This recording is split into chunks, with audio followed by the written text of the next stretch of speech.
So today we're talking about Domane de Rancy. Domane de Rancy is a small producer in the Roussillon, so in the southwestern part of the Languedoc-Roussillon of France, down towards the border of Spain. Domane de Rancy is one of the last producers of reef salt ambré. So in the Roussillon, there are three types of reef salt. The most common type of reef salt is a reef salt a dessert wine produced from red grapes, primarily Grenache, made in the same way you'd make port. The second most common type of reef salt is Muscat de reef salt. The last type, which is the rarest type, is reef salt ambré, which is what Domane de Rancy is famous for. Reef salt ambré is a dessert wine made from white grapes. They pick the grapes, add neutral grape brandy, then put the wine into barrel and forget about it.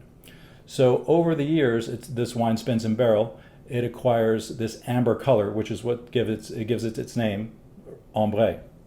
But also over the years in barrel, it acquires fig and date and walnut and all these complex flavors and aromas. So there are very few producers that are still making this style of wine, and even fewer yet that are doing vintage versions of this wine. Rancy, they always make a current new old vintage, and then they also have a non-vintage blend that they sell. So right now their current vintage is 2001.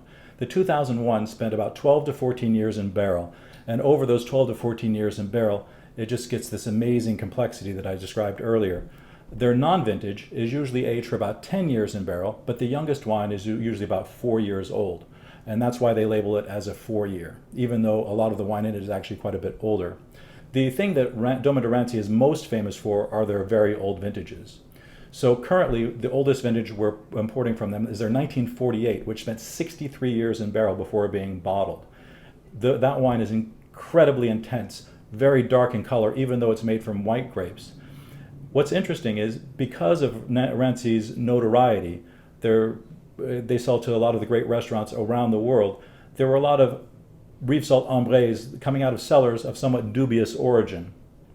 So the region, which I find very progressive for the region, decided to make everybody inventory what they had in old vintages and then audited them. Well, at Rancy, a lot of the wines that they had in their cellar were put into barrel by their grandfather and even their great-grandfather. So they'd never really inventoried what they had. When they went through their cellar, the oldest vintage they found in barrel, still untouched, was their 1919, which now they're going to start releasing in 2019 as a 100-year-old reef salt ambré. Now, the thing that's beautiful about reef salt ambré is that they are indestructible. So once you decide to have a glass of reef salt ambré, you can pull the cork and then have yourself a glass, put the cork back in the bottle, put it up on the shelf, and if 6 months later you want another glass of it, it will be absolutely fine. Now, the classic food pairings for reef salt ambré are hard cheeses.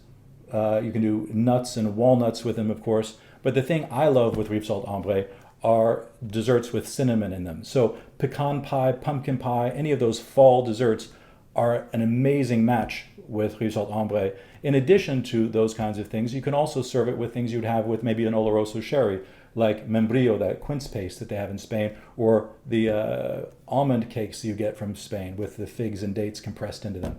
So it's a very versatile, interesting food wine that is fantastic with fall desserts, but I also just enjoy a glass on its own. And because they're indestructible, I always keep a few vintages at home, and after dinner, if I feel like having another glass, I'll just have a glass of that, knowing that it's not going to go bad if I don't finish the bottle.